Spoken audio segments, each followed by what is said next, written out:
Sir, ಇದ್ರ ಬಗ್ಗೆ ನಾವು ಮಾತಾಡೋಣ. ನಮ್ಮ ಜೊತೆ ಈಗ ಸಾಮಾಜಿಕ ಕಾರ್ಯಕರ್ತರಾಗಿರುವಂತಹ ಜೆರಾಲ್ಡ್ ಅವರು ಇದ್ದಾರೆ. ಸರ್, ಕಾರ್ಯಕ್ರಮಕ್ಕೆ ಸ್ವಾಗತ. ನಮಸ್ತೆ. ಮಂಗಳೂರು ನಗರದಲ್ಲಿ ಅಪಘಾತಗಳನ್ನ ತಡೆಗಟ್ಟೋದಕ್ಕೋಸ್ಕರ ತಡೆಬೇಲಿಯನ್ನ ನಿರ್ಮಿಸುವ ಮೂಲಕ ಪೊಲೀಸ್ ಇಲಾಖೆ ಒಂದು ದಿಟ್ಟ ಹೆಜ್ಜೆಯನ್ನ ಇಟ್ಟಿರುವಂತದ್ದು. ಸರ್, ಇದ್ರ ಬಗ್ಗೆ ನಿಮ್ಮ ಅಭಿಪ್ರಾಯ ಏನು ಅಂತ? ನೋಡಿ, ಇವಾಗ ಪದವ್ ಶಾಲೆ ರೋಡ್ ಅಲ್ಲಿ ಮತ್ತೆ ನಮ್ಮ ಸಂದೇಶ ಪಂಪಲ್ ಕೆಳಗಡೆ ಹೋಗುವ ನಂತೂರು ರೋಡ್ ಅಲ್ಲಿ ಡಿವೈಡರ್ ಮೇಲ್ಗಡೆ ಇದು ಬೇಲಿ ಇದು ಕಬ್ಬಿಣದ ಇದಾಕಿದ್ದಾರೆ, ರೇಲಿಂಗ್ಸ್. ಹೌದು. ಇವಾಗ ನಾನು ಸರ್ಕಾರದವರಕ್ಕೆ ಈಗ ನಮ್ಮ ರಾಜಕಾರಣಿಗಳು ಈಗ 24 ಮಂದಿ ವಿದೇಶಿ ಟೂರಿಗೆ ಹೊರಟಿದಾರಂತೆ. ಈಗ ವಿದೇಶಿ ಟೂರಿಗೆ ಹೋಗುವವರಿಗೆ ಇಲ್ಲಿ ಎಲ್ಲಿ ಜನರು ರಸ್ತೆ ದಾಟ್ತಾರೆ ಅಲ್ಲಿ ಪೊಲೀಸರನ್ನು ನೇಮಿಸಬೇಕು, ಏನಾದ ವೈಜ್ಞಾನಿಕವಾದ ಏನಾದ ಕ್ರಮಗಳನ್ನು ಕೈಗೊಳ್ಬೇಕಂತೇಳಿ ಯಾಕೆ ಅವರ ತಲೆಯಲ್ಲಿ ಇಲ್ಲ? ವಿಧಾನಸೌಧದಲ್ಲಿ ಕೂತ್ಕೊಂಡು ರಾತ್ರಿಯಿಂದ ಬೆಳಗ್ಗೆ ಆಗ್ಬೇಕಾದ್ರೆ ಅವರ ಸಂಬಳ, ತುಟಿ ಬತ್ತೆ, ಫೋನ್ ಎಲಮೆಂಟ್ಸ್, ಕಾರ್ ಬದಲಾಯಿಸುವುದು ಎಲ್ಲ ಮಾಡಿಕೊಳ್ತಾರೆ. ಹೌದು. ಮರು ದಿವಸ ಫಾರಿನ್ ಹೋಗ್ಲಿಕ್ಕೆ ವೀಸಾ ಕೂಡ ರೆಡಿ ಅವರಿಗೆ, ಅಂದ್ರೆ ಟಿಕೆಟ್ ಸರ್ಕಾರದು. ಎಂಪಿಗಳು ರೈಲಲ್ಲಿ ಹೋಗ್ತಿದ್ರು, ಈಗ ವಿಮಾನದಲ್ಲಿ. ದಶಕಗಳ ಮೊದಲು ಅವರಿಗೆ ರೈಲಲ್ಲಿ ಒಂದು ಬೋಗಿಯಲ್ಲಿ ಒಂದು ಸೀಟ್ ಎಂಪಿಗೆ ಅಂತ ಹೇಳಿ ಇತ್ತು. ಅದು ಬಿಡಿ, ಈಗ ಗಡಿಬಿಡಿಯಲ್ಲಿ ಇಲ್ಲಿ ಇದ್ದವರಿಗೆ ಬೇಕಾ ಅಲ್ಲಿ ಹೋಗಿ ಡೆಲ್ಲಿ ಮುಟ್ಬೇಕಾದ ವಿಷಯ ಬೇರೆ.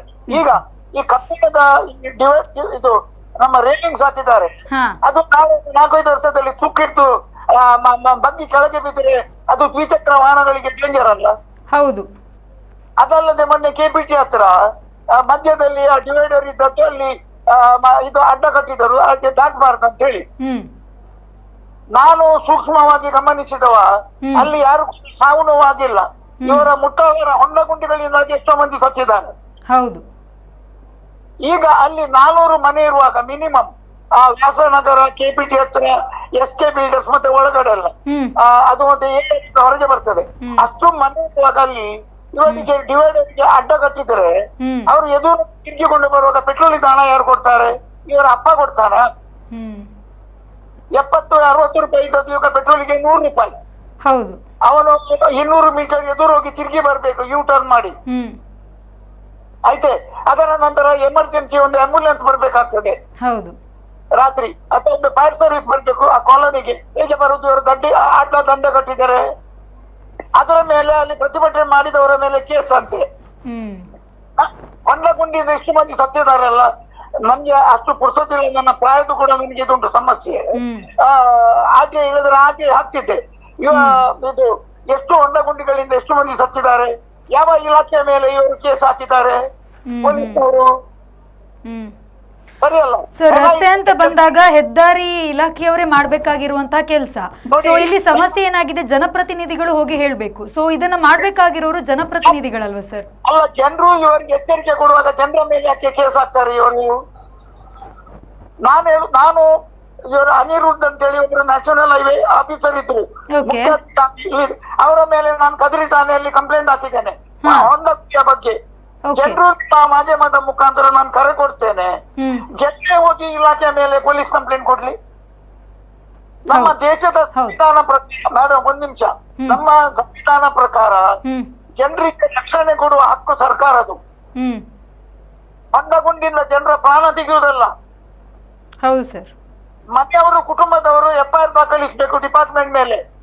ಅದರ ಮೇಲೆ ಇನ್ನೊಂದು ಕೇಸ್ ಹಾಕ್ಬೇಕು ಕನ್ಸ್ಯೂಮರ್ ಕೋರ್ಟ್ ಅಲ್ಲಿ, 2 ಕೇಸ್ ಹಾಕ್ಬೇಕು. ಆಗ ಇವರು ಕೋರ್ಟಿಗೆ ನಲಿಯುವಾಗ ಅವರಿಗೆ ಗೊತ್ತಾಗ್ತದೆ ಇನ್ನೊಬ್ಬರ ಪ್ರಾಣದ ಬೆಲೆ. ಹೌದು ಹೌದು.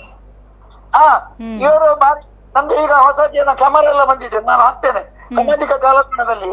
ಹೊಂಡಗುಂಡಿಗೆ ಇವರಿಗೆ ಹಣ ಇಲ್ಲ ಮೇಡಮ್. ಹೊಂಡಗುಂಡಿಗಳನ್ನು ಮುಚ್ಚಲಿಕ್ಕೆ, ಜನರ ಪ್ರಾಣ ರಕ್ಷಣೆ ಮಾಡ್ಲಿಕ್ಕೆ ಇವರ ಹತ್ರ ಹಣ ಇಲ್ಲ. ಈಗ ಸ್ಕ್ರೀನ್ ಹಾಕ್ತಾರಂತೆ ಅಲ್ಲಲ್ಲಿ ಸರ್ಕಲ್ಗಳಲ್ಲಿ. ನನ್ನ ಅಂದಾಜು ಪ್ರಕಾರ ಒಂದಕ್ಕೆ ಒಂದು 5-10 ಲಕ್ಷ ರೂಪಾಯಿ ಇರ್ಬೇಕು.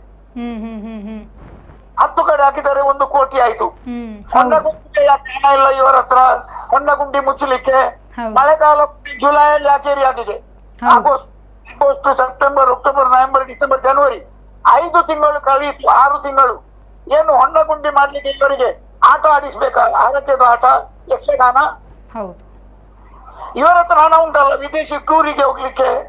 ಮುಟ್ಟಾಳ ಹತ್ರ ನನಗೆ ಬೇಸರ ಆಗ್ತದೆ ಹೇಳಲಿಕ್ಕೆ. ಸರ್, ಈಗ ರಸ್ತೆಯ ವಿಷಯ ಇನ್ನೊಂದಾದ್ರೆ ಸ್ಲ್ಯಾಬ್ಗಳು, ಇವಾಗ ಫುಟ್ಪಾತ್ ಸ್ಲ್ಯಾಬ್ಗಳಿದೆಯಲ್ಲ ಸರ್, ಅದು ಕೂಡ ಅಷ್ಟೇನೆ. ಒಂದು ಸ್ಲ್ಯಾಬ್ ಅಲ್ಗಾಡಿದ್ರೆ ಇನ್ನೊಂದು ಸ್ಲ್ಯಾಬ್ ಸರಿ ಇರುತ್ತೆ, ಅದರದ್ದು ಆ ಕಡೆದು ಇರೋದೇ ಇಲ್ಲ ಸ್ಲ್ಯಾಬ್ಗಳು. ಸೊ ಇದು ಕೂಡ ಒಂದು ಪ್ರಾಬ್ಲಮ್ ಆಗಿದೆ ಮಂಗಳೂರಲ್ಲಿ. ಮೇಡಮ್, ಇವರಿಗೆ ಹಣ ಖರ್ಚು ಮಾಡಿ ನನಗೆ ಎಷ್ಟು ಕಮಿಷನ್ ಉಳಿತದೆ, ನನ್ನ ಮನೆಗೆ ಎಷ್ಟು ಮಾಳಿಗೆ ಜಾಸ್ತಿ ಮಾಡಬಹುದು, ಯಾವ ಕಾರು ಬದಲಾಯಿಸಬಹುದು, ಅದೇ ಚಿಂತೆ. ಕಾಮಗಾರಿ ಜನರಿಗೆ ಪ್ರಯೋಜನ ಉಂಟಾ, ಅದು ಬಿದ್ದೋಗಿಲ್ಲ ಇವರಿಗೆ. ಮಂಗಳೂರಲ್ಲಿ ಎಷ್ಟು ಸಾರ್ವಜನಿಕ ಶೌಚಾಲಯ ಉಂಟು ಮೇಡಮ್? ಸಾರ್ವಜನಿಕ ಶೌಚಾಲಯ ಎಷ್ಟು ಉಂಟು ಮಂಗಳೂರಲ್ಲಿ? ಗಂಡು ಮಕ್ಕಳು ಎಲ್ಲಿಯಾದ್ರೂ ಹೋಗ್ತಾರೆ ಜಾಗ ಹುಡ್ಕೊಂಡು, ಹೆಂಗಸರು ಏನ್ ಮಾಡ್ಬೇಕು ರಸ್ತೆಯಲ್ಲಿ? ನಮ್ಮ 60 ಕಾರ್ಪೊರೇಷನ್ ವಾರ್ಡಿಗೆ 3ರ ಪ್ರಕಾರ ಒಂದು 180 ಶೌಚಾಲಯ ಬೇಡುವ ಮಂಗಳೂರಿಗೆ? ಹೌದು ಸರ್. ಎಲ್ಲಿ ಉಂಟು ಬೇಸಿಕ್ ನೆಸೆಸಿಟಿ? ಅದೆಲ್ಲ ಒಂದು ಜನಸಾಮಾನ್ಯರಿಗೆ ಮಿನಿಮಮ್ ಆಗಿ ಸಿಗ್ಬೇಕಂತ ಸೌಲಭ್ಯ. ಪಾರ್ಕ್, ಶೌಚಾಲಯ ಇದೆಲ್ಲ ಬಿಟ್ಟು ಇವರಿಗೆ ಕ್ಯಾಮರಾ ಅಂತೆ. ಒಂದು ಅಪರಾಧ ಆದ್ರೆ ಬ್ಯಾಂಕ್ ATM ಕಳವಾದ್ರೆ ಮೇಡಮ್, ನಾನ್ ನೋಡಿದ್ದೀನಿ ಕದ್ರಿಯಲ್ಲಿ, ಇವರು ಖಾಸಗಿಯವರ ಕ್ಯಾಮರಾ ನೋಡಿ ಬರ್ತಾರೆ. ಹಾಗಾದ್ರೆ 30-40 ಲಕ್ಷ ರೂಪಾಯಿದು CC ಕ್ಯಾಮರಾ ಎಂತದಕ್ಕೆ ಹಾಕಿದ್ದು? ಮಲ್ಲಿಕಟ್ಟೆಯಲ್ಲಿ ಉಂಟು 40 ಲಕ್ಷ ರೂಪಾಯಿ. ಸೇಂಟ್ ಆರ್ಜಿಸ್ ನಂತರ ಉಂಟು ಒಂದು ಕ್ಯಾಮರಾ, 4-5 ಕ್ಯಾಮರಾ ಒಂದು ಕಂಬಕ್ಕೆ 30-40 ಲಕ್ಷ ರೂಪಾಯಿ ಒಂದು ಕ್ಯಾಮರಾದ ಸೆಟ್ಟಿಗೆ. ಒಂದು ಕಂಬದ ಮೇಲೆ ಎಷ್ಟು ಕ್ಯಾಮರಾ ಹಾಕಿದ್ದಾರೆ. ಆದ್ರೆ ಇವರು ನೋಡುದು ಖಾಸಗಿಯವರದ್ದು ಕ್ಯಾಮರಾ ಅಲ್ಲ. ಖರ್ಚು ಮಾಡಿದ್ದು ಅಂತದಕ್ಕೆ, ಇವರ ಕಮಿಷನ್ಗೋಸ್ಕರ ಇವರು ಖರ್ಚು ಮಾಡಿದ್ದು. ಹೌದು ಸರ್. ಜನರಿಗೆ ಉಪಕಾರ ಅಗತ್ಯ ಇಲ್ಲದಲ್ಲಿ ಸಿಗ್ನಲ್ಸ್ ಹಾಕಿದ್ದಾರೆ. ಯಾವುದು ಕೆಂಪು ಹಸೂರು ಸಿಗ್ನಲ್, ಅದು ಹಾಕಿದ ಸಿಗ್ನಲ್ಗಳು ಉಪಯೋಗ ಆಗುದಿಲ್ಲ. ಅದೊಂದು 15 ಲಕ್ಷ ಒಂದೊಂದು ಕಡೆ, 10 ಕಡೆ ಹೇಳುವಾಗ 1.5 ಕೋಟಿ ಆಯ್ತು ಕಮಿಷನ್. ಅವನು ಹಾಕೊಂಡು ಹೋದ. ಆ ಸ್ಥಳದಲ್ಲಿ ಸಿಗ್ನಲ್ ಇದ್ದು ಅವಶ್ಯಕತೆ ಉಂಟಾ? ಇಲ್ಲ. ಈಗ ತೆರೆದ ಶಾಲೆ ಹತ್ರ ಒಂದು ಸಿಗ್ನಲ್ ಉಂಟು, ಅದು ಇವತ್ತಿಗೂ ಉಪಯೋಗ ಆಗಿಲ್ಲ. ನಂತೂರ್ ಹೈವೇಯಲ್ಲಿ ಹಾಕಿದರು, ಹೈವೇಗೆ ಹೆಚ್ಚಾಗಿ ಹಾಕಿದಿಲ್ಲ ಸಿಗ್ನಲ್. 3 ಹಾಕಿದರು, ಸೋಲಾರ್ ಬದಲಾಯಿಸಿದರು. ನನ್ನ ಅಂದಾಜಿಗೆ ನಂತೂರಲ್ಲಿ 1 ಕೋಟಿ ರೂಪಾಯಿ ಖರ್ಚು ಮಾಡಿದ್ದಾರೆ ಸಿಗ್ನಲ್ಗೆ. ಸರಿ 1 ತಿಂಗಳು ಸಿಗ್ನಲ್ ಉಪಯೋಗ ಆಗಿಲ್ಲ ನಂತೂರಲ್ಲಿ. Yes sir, yes, thank you sir ನಮ್ಮ ಜೊತೆ ಮಾತನಾಡಿದಕ್ಕೆ. Thank you.